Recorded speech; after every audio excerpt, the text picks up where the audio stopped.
이제 2025년을 마무리하고 2026년 새해를 맞이하는 우리 모든 성도님들에게 하나님의 은혜와 하나님의 평강을 기원합니다. 우리 서양 사람들의 인사는, 새해 인사는 해피 뉴 이어입니다. 하지만 오늘은 차마 이런 인사가 안 나옵니다.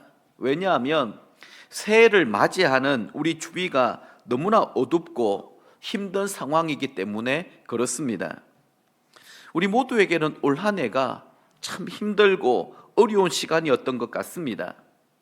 대통령의 갑작스러운 계엄령 선포로 인하여 탄핵되고, 그리고 그 이후의 과정들도 많이 어수선한 그런 정치적인 분위기들을 계속해서 우리는 또 지나고 있습니다. 계속되는 경기 침체로 말미암아 무한한 인내가 필요한 한 해이기도 하였습니다. 그런데도 이 국민들의 현실적인 고통은 아랑곳하지 않고 이념적인 이 갈등과 대결로 인하여서 여러 모양으로 격돌하고 있는 이런 정치인들을 보면서 참 울분을 참지 못하는 사람들이 또 한둘이 아닙니다. 사실 지금은 누가 집권을 해도 쉽지 않는 상황인 것 같습니다.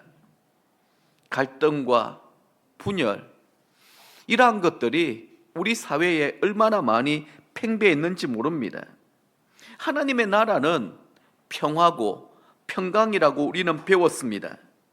그래서 우리는 다른 어떤 것들보다 평화와 안정을 위하여 세워주신 대통령과 국가 위정자들을 위하여 우리는 더 간절히, 더 열심히 또 기도해야 될 때인 것 같습니다.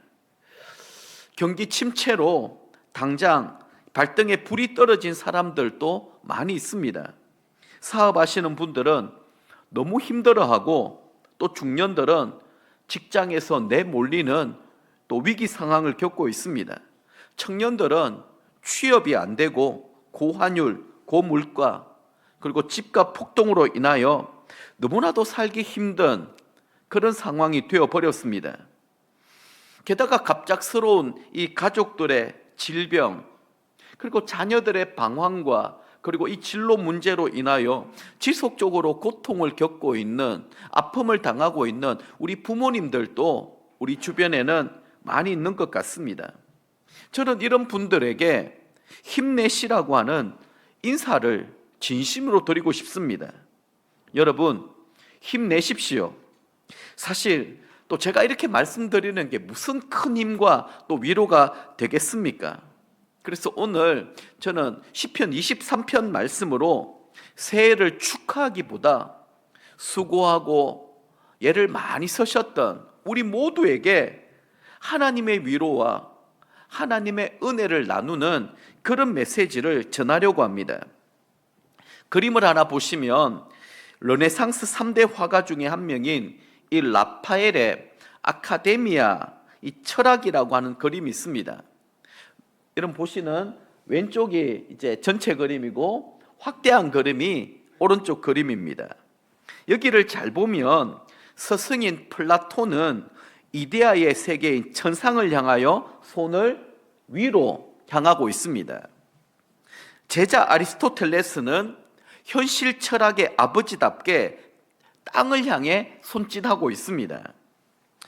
플라톤의 사상은 이상을 중시하고 아리스토텔레스의 사상은 이성을 중시했음을 우리에게 잘 보여주고 있는 것이죠. 자, 이 그림처럼 역사적으로 18세기, 19세기는 이상이 꽃을 피웠습니다. 그리고 19세기 말에 들어서서는 이성이 인간의 사고를 지배하기 시작한 것입니다. 사람들은 인간의 힘으로 전쟁도 고통도 없는 지상 낙원을 이룰 수 있을 것이다, 그렇게 생각했더랬습니다.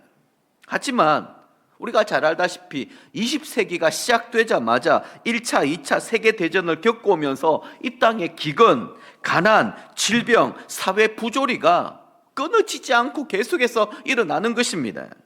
서로를 짓밟고 착취하고 지배하고자 하는 이런 상황들이 곳곳에 벌어지게 된 것이죠.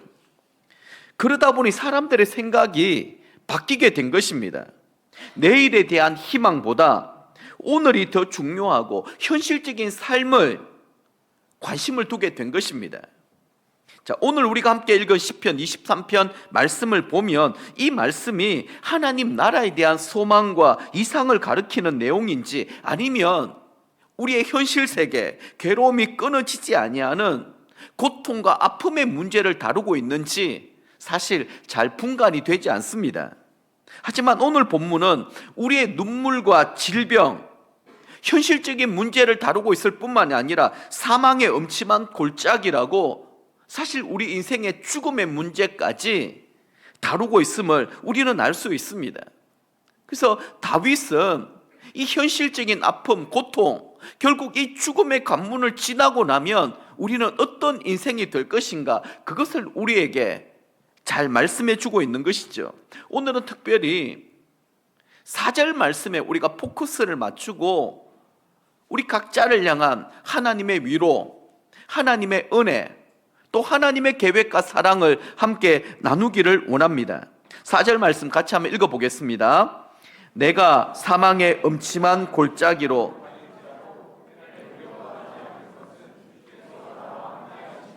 주의 지팡이와 막대기가 나를 안위하시나이다. 아멘. 자, 이 말씀을 자세히 보면 양들은 한 자리에 가만히 머물러 있으면 안 된다라는 것입니다. 목자는 끊임없이 양들을 인도합니다. 더 나은 초장, 더 나은 물가로 인도하기 위하여 계속해서 몰아가는 것입니다. 그 과정 가운데 사망의 음침한 골짜기를 통과해야 될 때가 있다라는 것이죠. 이것은 저와 여러분들에게도 동일하게 적용되는 말씀이기도 합니다. 하나님은 우리가 현재의 이 모습 이대로 가만히 머물러 있기를 바라고 원하지 않습니다. 끊임없이 우리의 믿음을 연단하고 훈련하셔서 더 높은 곳, 그리고 하나님이 바라시는 더 넓은 곳으로 나아가기를 하나님은 바라고 원하시는 것입니다. 자, 그러다 보니 우리가 겪는 고난이, 아픔이 내가 감당할 수 없는 이 수준을 통과해야 될 때도 있습니다. 왜 나만 겪는 고통이냐고 원망하고 불평할 때도 있습니다. 지금도 우리는 여전히 어쩌면 이 사망의 음침한 골짜기를 헤매고 통과하는 그 과정 가운데 있는 분들도 있을 것입니다. 도대체 이 골짜기의 끝이 어딘지, 언제쯤이면 이 문제가 해결될 것인지 우리 누구도 알 수 없는 그런 막막한 현실 세계를 살아가고 있습니다. 그래서 오늘 우리는 우리 인생의 사망의 음침한 골짜기, 이것은 도대체 무엇이며 하나님께서 왜 이곳 가운데 우리를 이끌고 오셨는지 우리 자신과 우리 가정, 우리 공동체를 바라보며 하나님의 위로, 그리고 하나님의 그 사랑과 계획을 발견할 수 있기를 바랍니다. 자, 첫 번째 이 골짜기의 특징은 목자의 인도로 오게 되었다라는 것입니다. 다윗은 하나님을 목자로 묘사하고 있습니다. 하나님께서 목자의 심정으로 양과 같은 자신을 보호하고 인도하신다라고 하는 사실을 고백하고 있는 것이죠. 여호와는 나의 목자시니 내가 부족함이 없으리로다. 그렇습니다. 하나님이 나의 목자가 되신다라고 하는 사실을 의심하지 않고 믿을 수만 있다고 한다면 하나님 한 분만으로 우리는 만족하고 기뻐하고 즐거워할 수 있다라는 말입니다. 다윗은 젊은 날 대부분의 시간을 전쟁터에서 보내었습니다. 전쟁터는 그야말로 사망의 음침한 골짜기라고 할 수 있을 것입니다. 그 위태한 상황, 죽음의 그 위기 가운데서도 하나님은 그의 방패가 되어주셨고 요새가 되어주셨습니다. 그 많은 위험 가운데 그를 안전하게 지켜 보호해 주셨던 것입니다. 우리도 지금 전쟁터 같은 세상을 살아가고 있지 않습니까? 우리의 삶의 현장이 치열한 전쟁터입니다. 영적인 의미에서는 더욱더 그러합니다. 그래서 하나님이 불꽃 같은 눈동자로 우리를 지켜주시고 보호해 주지 아니하시면 우리는 안심할 수가 없습니다. 우리의 믿음이 대단한 것처럼 보여도 조금만 시험이 있고 조금만 어려움이 있으면 이 믿음은 온데간데 없습니다. 원망하고 불평하고 언제든지 우리는 하나님 앞에 실족하고 넘어질 수 있는 그런 연약한 존재라는 것입니다. 근데 우리가 오늘 여기까지 이르게 된 것 가만히 생각해 보십시오.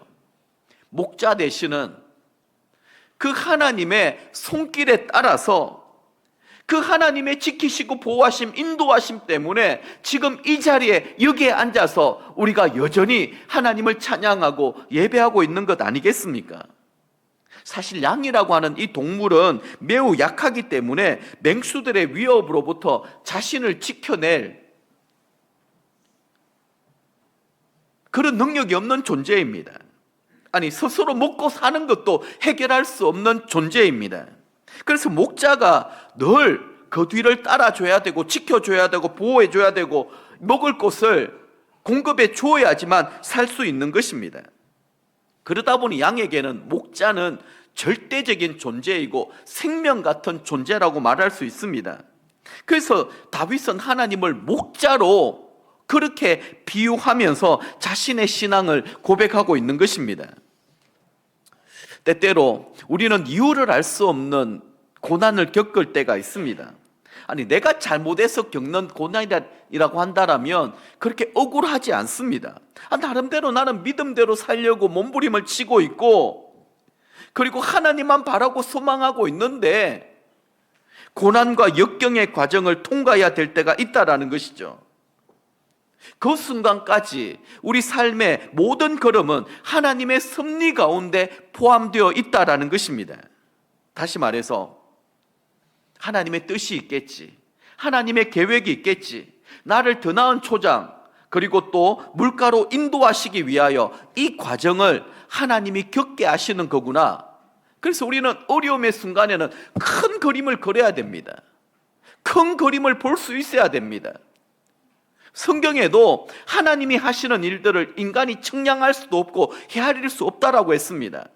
근데 지나고 나서 보면 그때 하나님이 이런 뜻이 있었고 이런 계획이 있었고 이것이 내게 은혜고 축복이었다라는 사실을 고백할 때가 많이 있지 않습니까? 그래서 지금은 도무지 이해할 수 없고 풀 수 없는 문제입니다. 시간이 지나고 우리의 신앙이 좀 연단되고 훈련되어서 한 단계 더 업그레이드 되다 보면 그때 그 문제가 보이는 것입니다. 그래서 우리는 어려움의 순간에 영적 멘토를 만나서 그 과정과 어려움을 지났던 사람들의 이야기를 듣다 보면 그게 우리에게는 교훈이 되고 또 하나님의 음성으로 들려질 수 있다라는 것입니다. 여러분, 모세를 한번 보십시오. 40년 동안의 이 미디아 광야 생활, 그것은 아무도 알아주지 않는 이 광야의 삶 가운데 그의 혈기 그리고 자기 신념, 이 모든 것들이 깨어지는 시간이었습니다. 40년의 이 광야 생활은 그에게 버려진 시간이 아니라 부르심을 준비하는 연단의 과정이 된 것이죠. 요셉의 인생도 보십시오. 그는 꿈으로 시작하였지만 현실은 구덩이와 노예, 억울한 감옥살이였습니다. 하지만 하나님은 사람들로부터 잊어졌던 그 자리에서 요셉의 인격, 그 신실함을 다듬어 주셨던 것입니다. 다윗도 사무엘을 통하여 일찍이 이스라엘의 왕으로 기름 부음을 받았지만 즉시 왕이 되지 않았습니다. 사울에게 쫓겨다니며 광야를 전전하는 그 세월 가운데 잠잠히 하나님의 때를 기다렸던 것이죠. 그 기다림의 시간은 낭비가 아니었습니다. 하나님께서 서실 왕으로 만드는 하나님의 이 도구가 된 것입니다. 바울 사도님도 보십시오. 다메섹 도상에서 눈이 멀었을 때 비로소 자기 교만, 자기 확신에 가득 차 있었던 그가 비로소 내가 틀렸다라는 사실을 인정하는 사람이 된 것입니다. 십자가의 은혜로 그는 완전히 새로운 사람이 된 것입니다. 하나님은 우리를 쓰시기 전에 반드시 연단하십니다.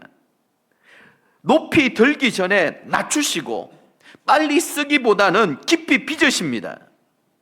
지금 우리의 삶 가운데 광야, 감옥, 기다림, 침묵의 시간이 있다면 그것은 절대 실패가 아닙니다. 하나님의 손 안에서 빚어지는 과정인 것이죠. 우리 하나님은 실수가 전혀 없으신 분이십니다. 한치의 착오도 없으신 분이심을 믿으시기를 바랍니다. 우리의 모든 고통, 근심, 걱정을 우리 하나님은 이미 다 알고 계십니다. 하지만 하나님께서 우리를 좀 더 귀하게 서시기 위하여, 좀 더 하나님 나라의 군사로 빚어나가시기 위하여 하나님도 마음이 아프시지만 인생의 깊은 골짜기를 통과하게 한다라는 것입니다. 여기는 목자의 인도, 하나님의 인도로 여기까지 오게 되었습니다. 이것이 하나님의 주권이고 하나님의 뜻이고 그리고 또 하나님의 계획입니다. 자, 두 번째는 이 골짜기의 특징은 지나가는 곳입니다. 또루라고 하는 이 전치사가 그 앞에 있습니다. 통과하는 곳, 지나가는 곳이라는 뜻입니다. 마치 터널과 같은 곳이죠. 한번 들어가면 통과해서 나올 수 있도록 만들어진 곳입니다. 이 골짜기가 만약 막혀 있다고 한다면 저와 여러분들은 이 자리에 앉아 있을 수 없었을 것입니다. 우리는 사망과 어둠의 골짜기를 통과할 때마다 어떻습니까? 한 단계 더 나은 곳, 더 높은 곳으로 올라가게 되는 것이죠. 그러다가 마지막 골짜기가 어디냐? 죽음입니다. 현실을 중시하고 강조하는 사상과 철학이 영원히 풀지 못하는 주제가 죽음입니다. 영원한 생명으로 나아가는 마지막 골짜기가 바로 죽음이기 때문에 그렇습니다. 우리는 죽음을 좋아하지 않습니다. 나와 연관지어 생각하고 싶지도 않아 합니다. 기분 나쁘고 두렵고 불안한 주제이기도 합니다. 근데 우리는 절대로 거기에만 머물러 있을 사람들이 아니라는 것이죠. 거기에서 그리스도인들의 능력이 나오는 것이고 그리스도의 믿음과 소망이 거기에서부터 시작되는 것입니다. 남자들이 군대를 가게 되면 제일 먼저 하는 일이 무엇인지 아세요? 지금도 그렇게 하시는지 모르겠습니다만 제가 처음 훈련소에 갔을 때 조그마한 이 군인 수첩을 주더라고요. 요즘에도 그렇게 주는지 모르겠다. 거기에는 이 지갑에 이 들어갈 만한 조그만 달력이 있는데 하루가 지날 때마다 그 날짜에 뭘 하는가 하면 X표 하기 시작하는 거예요. 그러면서 한 3년치 달력이 있습니다. 제대할 때까지 그 D-Day 그 날짜를 세고 있는 것입니다.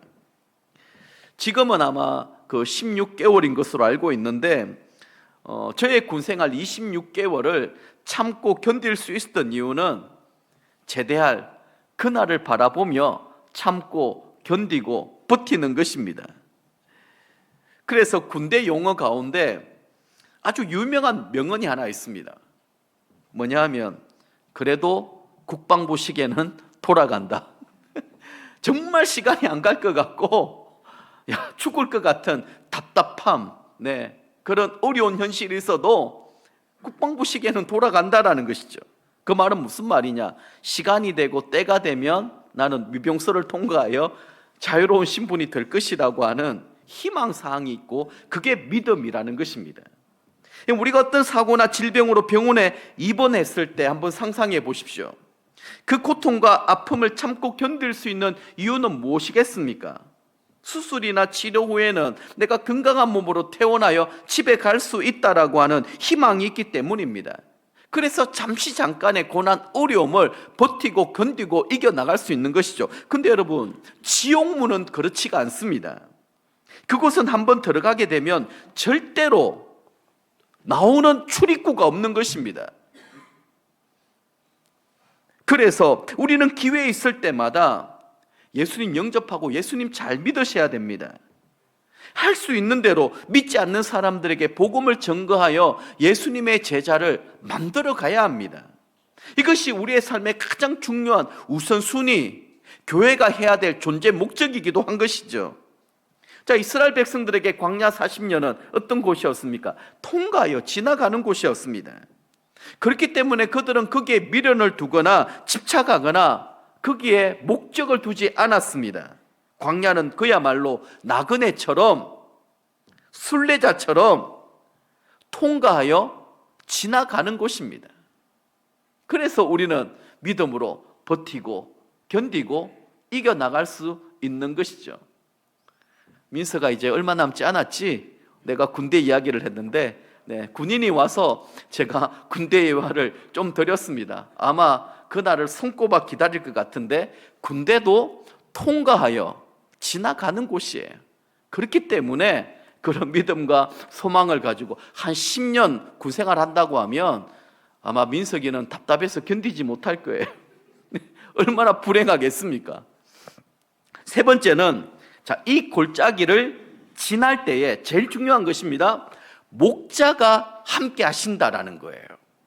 다윗이 묘사하는 하나님은 보호의 하나님이십니다. 비록 양들이 각기 제 길로 가다가 엄침한 골짜기를 만나 이 죽음의 위기에 처해 있다 할지라도 중요한 사실은 뭐냐? 목자는 잃어버린 그 양을 찾아 나서고 모든 위험으로부터 그 양을 구해낸다라는 거예요. 예수님께서도 선한 목자는 양을 위하여 자기 목숨을 내어준다라고까지 얘기했습니다.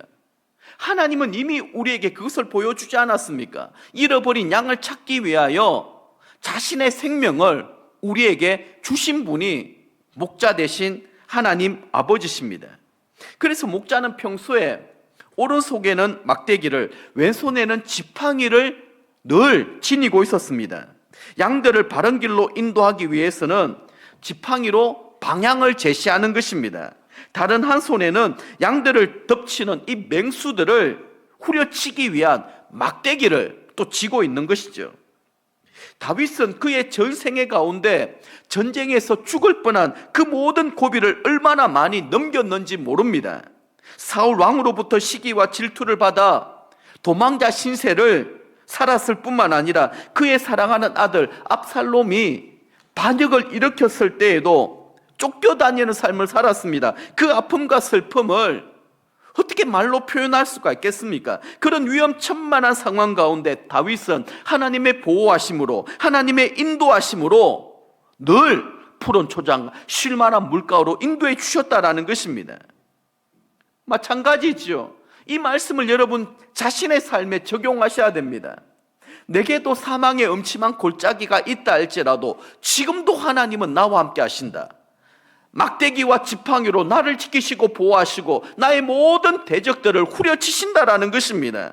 하나님이 우리 곁에 있다고 한다면, 나와 함께 동행한다고 한다면, 지금 내 눈앞에 펼쳐져 있는 상황이 아무리 절망적인 상황이고 낙담이 된다 할지라도 우리는 희망을 가질 수 있고 믿음을 가질 수 있는 것입니다. 하나님이 하실 큰 계획이 있고 하나님이 행하실 놀라운 일들을 준비하고 계시다라는 사실을 우리는 믿음의 눈으로 바라볼 수 있어야 됩니다. 양들을 생각해 보십시다. 그 혼란과 두려움 가운데 놓여 있을 때 양들에게 제일 중요한 존재는 누구일까요? 목자이지요. 목자가 옆에 있기만 해도 그들은 평안을 누릴 수 있습니다. 양은 목자의 음성을 듣는다고 했습니다. 적어도 자기 귀에 목자의 음성이 들려지기만 한다면 그 모든 두려움과 불안으로부터 양들은 평안히 거하고 이길 수 있는 것입니다. 비록 눈앞에 늑대, 이리떼들이 가득하다 할지라도 목자가 옆에 있으면서 괜찮아, 걱정하지 마, 무서워하지 마, 내가 지켜줄 거야, 내가 함께 해줄 거야. 그러면 양들은 편안하게 풀을 뜯으면서 그렇게 지낼 수가 있는 것입니다. 중요한 것은 우리 눈앞에 늑대와 이리떼가 있는 것, 그게 중요한 것이 아닙니다. 목자와 막대기와 지팡이로 나와 함께하고 계시느냐, 지금도 그들을 쫓아내고 있다고 한다면 뭐가 두렵고 뭐가 불안하겠습니까? 바울 사도님을 한번 보십시오. 그는 숱한 사망의 엄침한 골짜기를 통과했던 사람입니다. 그의 생명을 위협했던 수많은 핍박과 어려움 가운데서도, 차가운 감옥 안에서도 끝까지 승리하며 그 골짜기를 지날 수 있었던 비결은 하나님께서 그와 함께 하셨고 그의 걸음을 친히 인도해 주셨기 때문에 가능한 일이었습니다. 요셉을 보십시오. 그는 어릴 적부터 꿈을 가지고 있었지만 그러나 꿈과 전혀 반대되는 여정이었습니다. 형들의 미움과 시기를 받아서 애굽으로 가는 노예 상인들에게 팔려가 버렸습니다. 구덩이에 갇혔습니다, 처음에는. 그리고 이 상인으로 팔려서 비참한 노예 종생활을 했었습니다. 그는 정말 하나님을 경외하였고 하나님을 사랑하였지만, 그러나 하는 일들마다 꼬이고 그리고 실패하고 넘어지는 인생이었습니다. 그런데 성경을 자세히 보면 요셉에 관한 얘기를 이렇게 기록할 때 하나님이 그와 함께 하셨으니 그가 형통하였더니, 이런 표현이 나옵니다. 우리가 볼 때는 이게 형통이 아닌데 구덩이에 빠진 게 무슨 형통입니까? 노예로 팔려가는 게 무슨 형통입니까? 아니, 보디발에게 억울한 누명을 뒤집어 쓰고 감옥에 들어가는 게 무슨 형통입니까? 하나님 보실 때는 그게 형통이라는 거예요. 우리 눈에 볼 때에는 이것은 형통이 아니라 불통이고, 이것은 정말 저주고 심판이고 고통과 징계로 느껴지는데, 하나님의 큰 그림은 그렇지가 않다라는 것입니다. 요셉도 그 모든 과정을 통과하여 지나갔을 때에 애굽 나라의 총리가 되었고, 그들의 이 민족들을 안전하게 지키고 보호하는 그런 사람으로 쓰임받았던 것을 우리가 보지 않았습니까? 이제 6절 말씀을 한번 보시기를 바랍니다. 같이 한번 읽어보겠습니다. 나의 평생의 선하심과 인자하심이 정녕 나를 따르리니 내가 여호와의 집에 영원히 거하리로다. 아멘. 자, 이 말씀이 다윗 신앙의 결론입니다. 우리 믿음의 소망이라고 할 수가 있겠죠. 하나님의 선하심과 인자하심은 변함이 없습니다. 신실하신 하나님은 단 한 번도 우리를 실망시킨 적도 없습니다. 때때로 우리는 하나님의 선하심과 인자하심을 오해하고 의심할 때도 있습니다. 마치 요셉이 겪었던 걸음처럼, 다윗이 쫓겨다녔던 그 광야 세월처럼, 하나님 정말 살아계십니까? 정말 나와 함께 하시는 건 맞습니까? 저를 지켜주시고 보호해 주시는 건 맞습니까? 의심하고 오해할 때가 있습니다. 두려워하고 불안할 때가 있습니다. 하지만 모래 위에 남은 하나의 발자국처럼 우리가 힘겨워 쓰러질 때마다 우리를 엎고서라도 하나님은 우리의 갈 길을 가게 하신다라는 것입니다. 이것을 여러분 의심하지 말고 믿으시기를 바랍니다. 우리의 소망의 끝은 현실 세계 여기에 있는 것이 아닙니다. 저 높은 곳 바로 천국에 있습니다. 하나님 나라에 있습니다. 결국에는 하늘에 계신 우리 아버지의 집에 이르게 될 것입니다. 우리가 이 세상 떠나는 날, 하나님은 우리를 그분의 영원한 집으로 인도해 주실 것입니다. 말씀을 맺도록 하겠습니다. 오늘 시편 23편 말씀은 이상적이고 평화로운 아름다운 노래가 담긴 그런 시가 아닙니다. 우리 인생에서 직면하게 되는 현실적인 고통과 근심, 죽음의 문제까지 다루고 있는 것이죠. 하나님께서는 저와 여러분들을 위하여 한 손에는 지팡이, 다른 한 손에는 막대기를 들고 계시는 이상 어떤 어려움과 시련도 고통의 위협이 우리를 덮쳐온다 할지라도 우리는 기필코 반드시 승리할 수밖에 없다는 사실을 깨닫고 좀 더 믿음으로 버티고 견디고 이겨나가 보십시다. 반드시 사망의 음침한 골짜기는 목자의 인도하심으로 오게 되었을 뿐만 아니라 그곳은 통과하여 지나가는 곳이고, 지금도 목자 되시는 하나님이 우리와 함께 하십니다. 우리의 기도를 듣고 계시고 우리의 예배를 받아주시고 함께 아프고 슬픈 마음으로 응원하고 계십니다. 버티고 견디고 우리가 하나님을 원망하고 불평하지 아니하고 믿음으로 소망을 굳세게 붙들 수만 있다고 한다면 우리 하나님은 모든 것을 합력하여 선을 이루시고 이제 그곳을 지나고 나면 우리는 그렇게 고백하게 될 것입니다. 하나님, 모든 것이 하나님의 은혜였네요. 하나님의 인도하심이었습니다. 저는 신실하신 그 하나님을 찬양하고 예배합니다. 아마 그렇게 우리는 반드시 기필코 고백하게 될 것입니다. 여러분, 힘내십시오. 하나님이 우리와 함께 하십니다. 우리를 인도해 주십니다. 반드시 승리하게 하실 것입니다.